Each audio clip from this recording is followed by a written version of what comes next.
नमस्कार, कंज्यूमर अड्डा में आपका स्वागत है। आपके साथ मैं हूं विपिन भट्ट और आज बात होगी बिटकॉइन की, क्रिप्टो करेंसी की, क्योंकि इस वक्त उसी की चर्चा चारों तरफ है। बिटकॉइन ने लाइफ टाइम हाई लगा दिया। ये $1,00,000 के पार इसकी कीमत जा चुकी है। भारतीय मुद्रा में 86 लाख से ज्यादा का एक बिटकॉइन। तो भाई सब इसकी चर्चा तो करेंगे, लेकिन आपकी मेमोरी में साफ होगा कि भारत में क्रिप्टो करेंसी की राह बिटकॉइन या इथेरियम, जो भी आप नाम ले लें, आसान नहीं रही है। तो वो तो हम चर्चा करेंगे, लेकिन आइए देख लेते हैं अभी बिटकॉइन में ऐसी क्या हलचल हो गई। 1 लाख के अलावा जो इतनी बात हो रही है, तो भाव जो है ये $1,03,000 के भी पार जा चुका है। ये इसका हाईएस्ट है जो इसने टच किया है।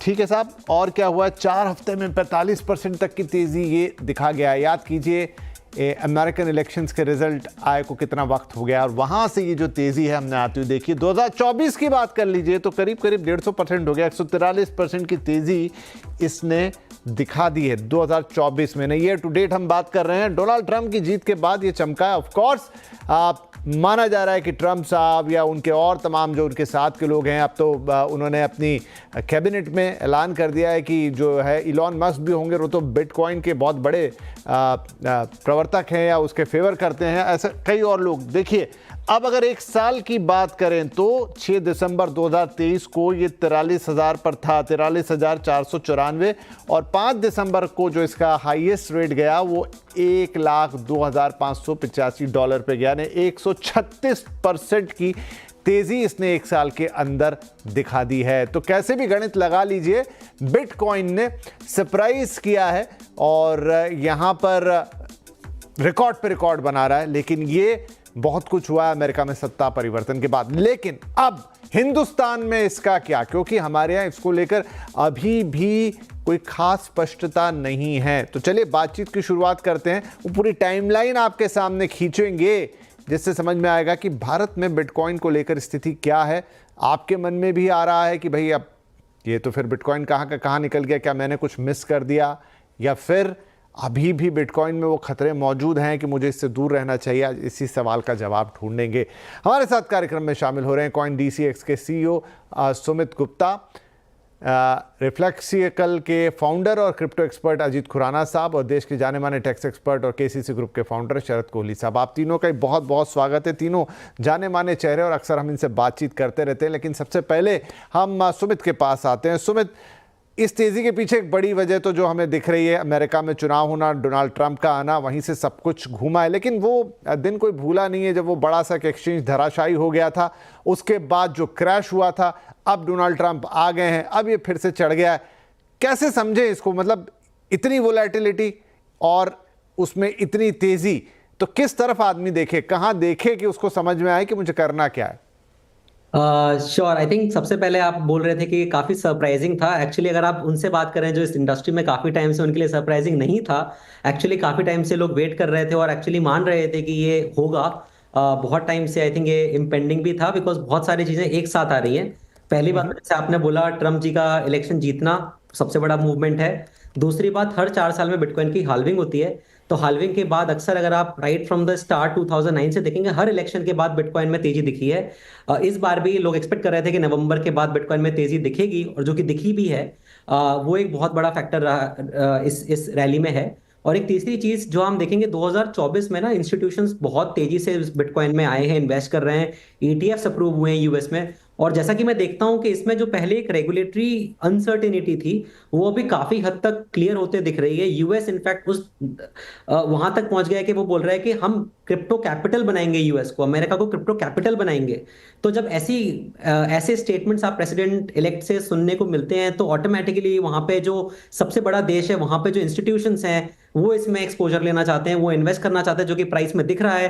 तो अगर आप मेरे से पूछेंगे, ये काफी प्रिडिक्टेबल था, काफी हाई कॉन्फिडेंस था कि ये रैली आने वाली है, और जब ट्रंप जीते तो दिखी भी हमें। तो अजीत साहब, जैसे उन्होंने कहा कि ट्रंप साहब जीते, हमें दिखी, बिटकॉइन के हॉल्विंग की उन्होंने बातचीत की, साथ में उन्होंने कहा कि ये प्रेडिक्टेबल था। तो फिर कहीं अगर कोई सत्ता चेंज होती है, फिर कहीं अगर कुछ बदलाव होता है, तो इतनी अनप्रेडिक्टेबिलिटी फिर से खड़ी होगी कि ऐसा नहीं होगा?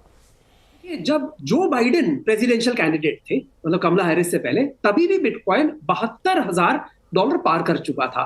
तो तभी मतलब वो ट्रंप का इतना फैक्टर नहीं था। दूसरी चीज कि कोई एक फैक्टर जरूर अफेक्ट कर सकता है। फॉर एग्जाम्पल जो डोनाल्ड ट्रंप जी ने हमें बहुत उम्मीदें दी हैं क्रिप्टो के बारे में, और समझो वो खरी नहीं निकलती या उनका ध्यान इससे हट जाता है, तो ये भी एक नेगेटिव फैक्टर होगा। लेकिन किसी एक फैक्टर से बात बढ़ या घट नहीं रही।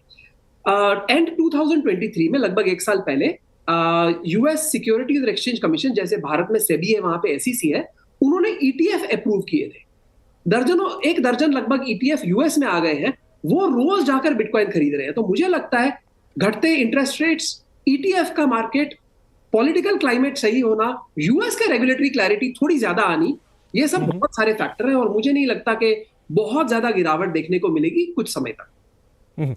यूएस में रेगुलेटरी क्लैरिटी आनी, ये अजीत साहब ने अपनी अंतिम 2 पंक्तियों में कहा। शरद कोहली साहब, इसी चीज को भारत के संदर्भ में लेकर आता हूं कि देखिए, हम यहां पर सब बिटकॉइन को चढ़ता हुआ देख रहे हैं, तमाम एक्सचेंजेस हैं, अभी हमारे साथ सुमित बैठे हुए हैं, लेकिन जो रेगुलेटरी क्लैरिटी है, क्या आपको लगता है कि वो हिंदुस्तान में है इस वक्त? क्योंकि जब तक वो नहीं होगी तब तक हम किसी को क्या बोलें। चलिए, आज हम ये कार्यक्रम कर रहे हैं यहाँ पर बिटकॉइन को बताकर, और बता रहे हैं वो 1 लाख के पार चला गया है। सुनने बोलने में सब कुछ अच्छा है, लेकिन क्या एक भारतीय निवेशक के लिए क्या टेक अवे है उससे? वो कैसे सोचे, कहाँ से अप्रोच करे? नमस्कार विपिन और मेरे सभी पैनलिस्ट को और सीएनबीसी आवाज के दर्शकों को मेरा अभिनंदन। बिल्कुल, आपने अपने सवाल में ही कुछ तो जवाब दे दिया नाना करते हुए, क्योंकि रेगुलेटरी क्लैरिटी यहाँ पर नहीं है, इस बात में कोई दो राय नहीं है। 2020 में सुप्रीम कोर्ट ने कुछ क्लैरिटी दी थी, इसको कम से कम इलेजिटिमेट घोषित नहीं किया था। पर यह भी तो सच है विपिन के रिजर्व बैंक ऑफ इंडिया बिल्कुल क्रिप्टो करेंसी के खिलाफ है। हम कई दफे ये स्टेटमेंट सुन चुके हैं, और दो पिलर्स खड़े हो गए हैं पूरे के पूरे सरकारी तंत्र में। एक तरफ रिजर्व बैंक है जो कि बिल्कुल इससे अपना मुंह मोड़ना चाहता है, पर क्योंकि रेगुलेटरी आरबीआई जो है वो लॉज नहीं बनाता है। दूसरी तरफ भारत सरकार है। तो अभी तो ये ऐसा है कि ना ले तो अफसोस होता है, और ले तो भी कुछ अफसोस होता है कि पता नहीं मैंने कोई ऐसी चीज ले ली जो कि पूरी तरह से अभी लेजिटिमेट नहीं है, लीगल टेंडर नहीं है। और इसको करेंसी कहना, भारत में रिजर्व बैंक ने बिल्कुल स्पष्ट तौर पे कहा है कि इसको करेंसी कहना गलत है, किसी भी तरीके से करेंसी नहीं है। अमेरिका में तेजी है, इसमें कोई दो राय नहीं। मेरे जो 2 सह पैनलिस्ट ने कहा, मैं उनसे इस बात पे सहमत हूं।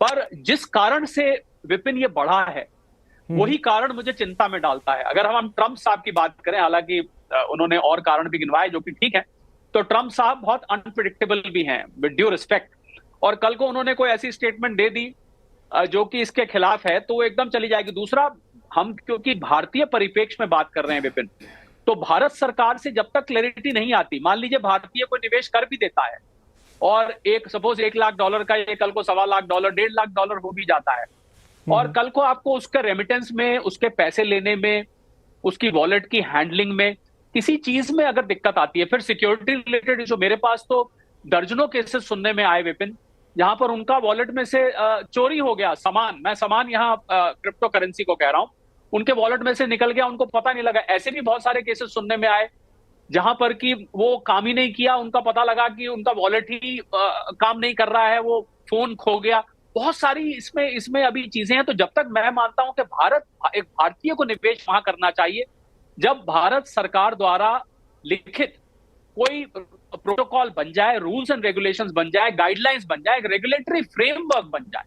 विपिन, जब तक ये नहीं होता है, मैं समझता हूं कि भारतीय निवेशकों को इसमें बहुत बढ़ चढ़ के हिस्सा नहीं लेना चाहिए। भले ही फोमो जिसको हम कहते हैं, फियर ऑफ मिसिंग आउट, आपने बताया $43,000 से, अब हम तो लोग बहुत सारे देख के अब अरे यार उसने कहा था, काश हम ले लेते, अरे यार मेरे दिमाग में आया भी था, काश हम ले लेते, आज मैं $60,000 कमा लेता, वगैरह वगैरह।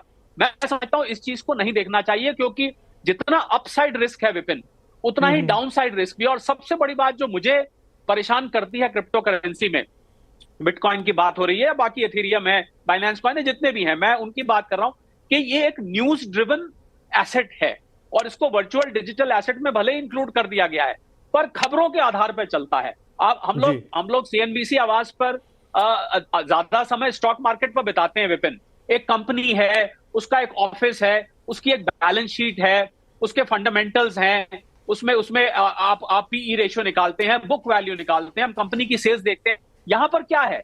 यहां पर आपके पास सिर्फ एक न्यूज फ्लो है, कोई अच्छी खबर आई तो ऊपर चल पड़ा, कोई बुरी खबर, हालांकि मैं ये नहीं कहता कि स्टॉक मार्केट अच्छी खबर बुरी खबर पे ऊपर नीचे नहीं जाती है, परंतु उसके पीछे फंडामेंटल्स भी हैं।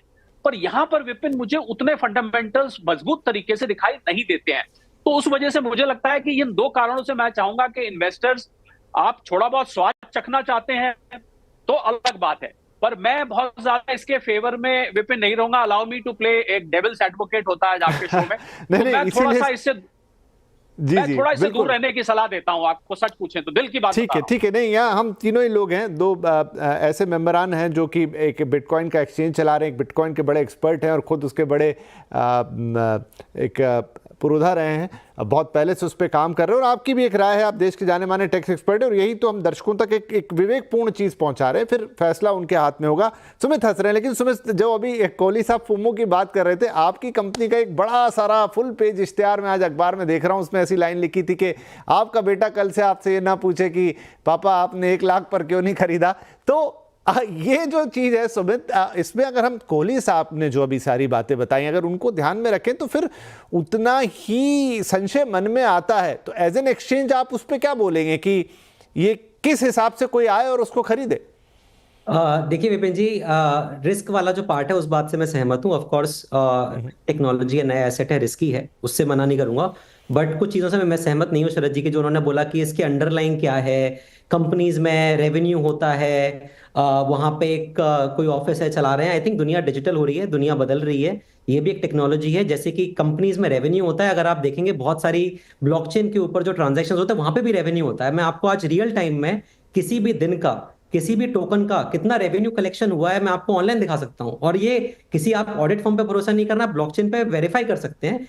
$1 बिलियन इथेरियम का रेवेन्यू पिछले महीने हुआ है, कभी 2 बिलियन हुआ है, उसके बेसिस पे चलता है। ऑफ कोर्स न्यूज का फैक्टर होता है, जैसे स्टॉक मार्केट में भी न्यूज का फैक्टर होता है, बट ये कहना कि इसमें कुछ टेक्नोलॉजी नहीं है, इनका रेवेन्यू नहीं होता या फिर लोग काम नहीं कर रहे हैं, हर क्रिप्टो के पीछे एक प्रोजेक्ट है। ऑब्वियसली सारे क्रिप्टो की बात नहीं कर रहा हूँ, बहुत सारे इसमें असली नहीं भी हैं, बहुत सारे इसमें स्कैम भी होते हैं, बट जैसे कि अगर आप जो क्रिप्टो प्रोजेक्ट्स हैं उनकी बात करें तो इनमें एक अंडरलाइन टेक्नोलॉजी के ऊपर रेवेन्यू कलेक्शन होता है, एक प्रॉब्लम सॉल्व कर रहे होते हैं। और अल्टीमेटली देखिए, आपका और मेरा कहना एक ओपिनियन है, बट अगर मार्केट इसको इतना वैल्यू कर रहा है, राइट, तो इसमें कुछ ना कुछ तो बात होगी। अगर ब्लैक रॉक जैसे कंपनीज, इंस्टीट्यूशन जहां पे हजारों लोग काम करते हैं, पढ़े लिखे लोग हैं, वो अगर इसमें कुछ वैल्यू दे रहे हैं, उसमें इन्वेस्ट कर रहे हैं, तो उसमें कुछ तो बात होगी, आप उसको इग्नोर नहीं कर सकते। हाँ, कितना उसके अंदर क्या है, वो टेक्नोलॉजी कितनी समझ में आती है, कितना उसके पीछे बैकिंग है, वो एक लंबा डिस्कशन है, बट मुझे लगता है कि तो शरद जी शायद इंटरवीन करना चाह रहे हैं। ठीक है, एक हेल्दी डिबेट हम कर रहे हैं यहाँ पे। जी शरद जी। जी बिल्कुल, मैं देखिए सुमित ने जो बात कही मैं उससे इनकार नहीं करता हूं, पर उन्होंने थोड़ी मेरी बात को इंटरप्रेट मुझे लग रहा है थोड़ा सा डिफरेंट तरीके से किया। मेरा रेवेन्यू से मतलब सुमित, मेरा रेवेन्यू से मतलब बिटकॉइन के जरिए या बिटकॉइन के एक्सचेंज पर या बिटकॉइन के प्लेटफॉर्म से या बिटकॉइन से आने वाले रेवेन्यू से मतलब नहीं था। मैंने जब आपको कंपनीज का स्टॉक एक्सचेंज का एग्जांपल दिया तो उसमें दो चीजें हैं, एक कंपनी फंक्शन कर रही है, एक उसका शेयर ट्रेड कर रहा है। कंपनी का रेवेन्यू अलग आ रहा है और शेयर्स स्टॉक एक्सचेंज पे अलग उनकी खरीद फरोख्त चल रही है।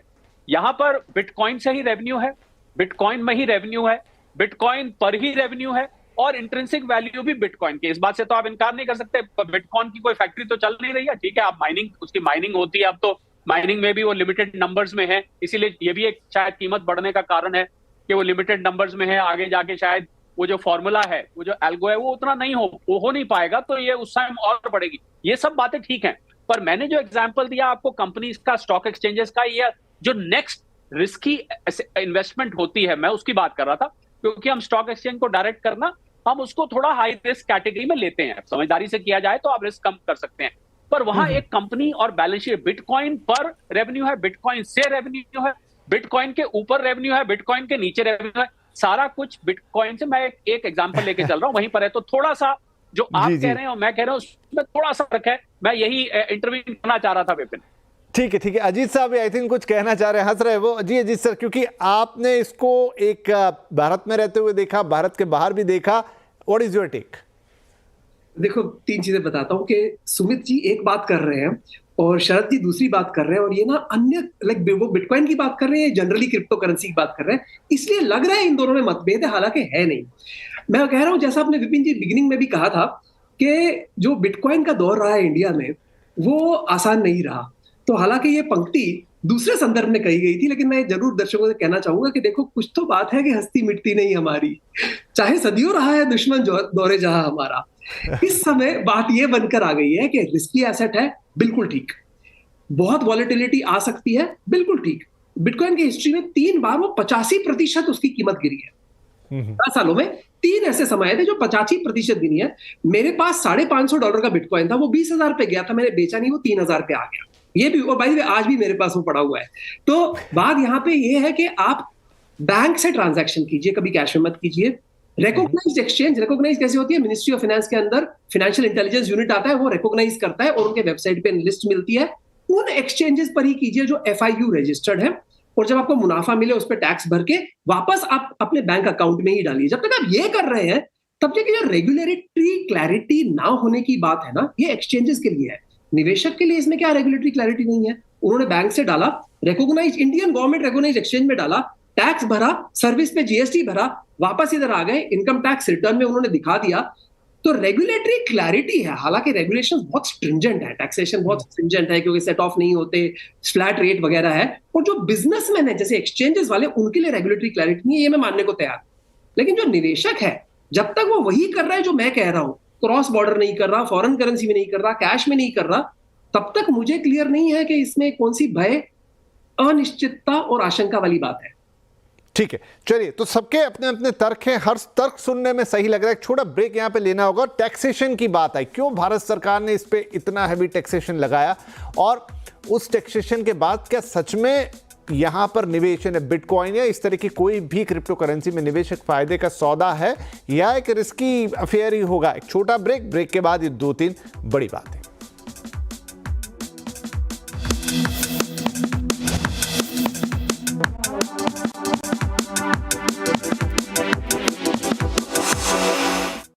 Welcome back. बात हो रही है बिटकॉइन की कि भाई बिटकॉइन है हाई और क्रिप्टो करेंसी से क्या हो सकती है कमाई। एक बार फिर ये बात बहुत चारों तरफ घूम रही है, काफ़ी लोग इसे डिस्कस कर रहे हैं, क्योंकि क्रिप्टो करेंसी का जो सरताज है, जो टॉप मोस्ट करेंसी है बिटकॉइन, जो एक तरह से पर्याय बन गया इसका, उसने $1 लाख का फिगर पार कर दिया है। बड़ी भारी रकम। चलिए, तो ब्रेक से पहले बड़ी इंटरेस्टिंग बातें हुई। हमारे तीनों पैनलिस्ट हमारे साथ बने। एक कोहली साहब, जो बड़ा प्रश्न है हिंदुस्तान के अंदर, जो अजीत साहब ने भी कहा कि आप उसको एक रेगुलेटरी फ्रेमवर्क में कीजिए, टैक्स भरिए, फिर क्या चिंता है। तो जो टैक्सेशन वाली साइड है, भारत सरकार ने उसके ऊपर जो इतना हैवी 30% का टैक्स, फिर 1% का TDS गिफ्ट करें तो भी टैक्स ये लगा रखा है।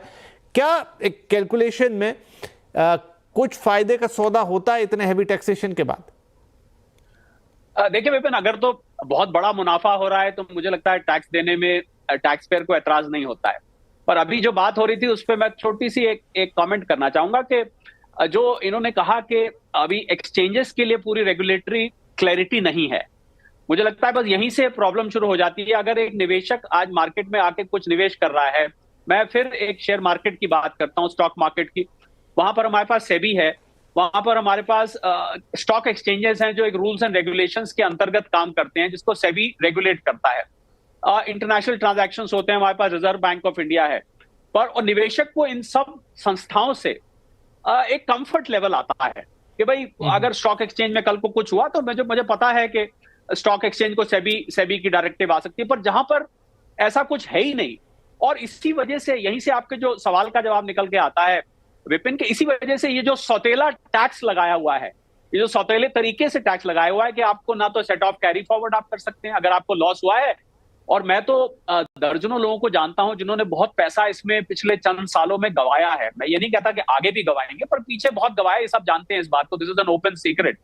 तो सेट ऑफ और कैरी फॉरवर्ड नहीं हो सकते, आप कोई खर्चे नहीं क्लेम कर सकते, कोई long term short term concept नहीं है, सीधा सीधा आप 30% इस पर टैक्स दे दीजिए। सिर्फ और सिर्फ एक सुविधा जरूर है कि अगर आप अपने रिश्तेदारों में इसको गिफ्ट कर रहे हैं, और रिश्तेदारों की लिस्ट सेक्शन 56(2) है इनकम टैक्स का, उसमें दी हुई है, उसमें मदर फादर, बेटा बेटी, दादा दादी वगैरह, मामा मामी, ये सब होते हैं। इन लोगों में अगर आप गिफ्ट कर रहे हैं तो वो गिफ्ट के ऊपर जरूर टैक्स नहीं है, पर उसके अलावा इसको वर्चुअल डिजिटल एसेट्स में कवर किया हुआ है, और उसके अंतर्गत TDS भी है, 50,000 से ऊपर करते हैं तो TDS भी है। तो भारत सरकार ने क्या किया है कि इसको बजाय रेगुलेट करने के इस पर टैक्स कलेक्शन रखा है कि अभी ठीक है हम बैन नहीं करते, इसको इलीगल नहीं करते। हालांकि रिजर्व बैंक, मैं फिर दोहराना चाहूंगा, इसके सख्त खिलाफ है, बार बार रिजर्व बैंक से बयान आया, तो आप इस पर टैक्स आप देते जाइए। अभी हम इसको, तो मुझे लग रहा है एक wait and watch approach Vipin जो भारत सरकार की इस पर है, तो इसी वजह से निवेशकों को भी थोड़ा सा वेट एंड वॉच करना चाहिए।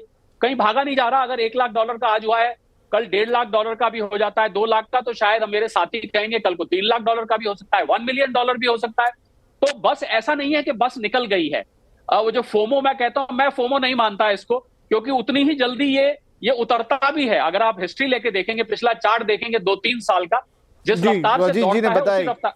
जी राइट। तो क्विकली अब कुछ समय में सुमित क्या कहते हैं कि अगर हमें वाकई में या तो इस पार या उस पार वाली स्थिति, मतलब एक क्लैरिटी आए, टैक्सेशन एक चीज़ है वो अपने आप में अलग है, लेकिन जो कोहली साहब ने भी चिंता जताई कि भाई एक्सचेंजेस भी, तो हमने देखा आप तो अभी काम कर रहे हैं लेकिन बहुत सारे और एक्सचेंजेस थे वो अब नहीं है, तो कहीं ना कहीं निवेशकों को वो भी मन में आता है कि भाई मेरा क्या होगा।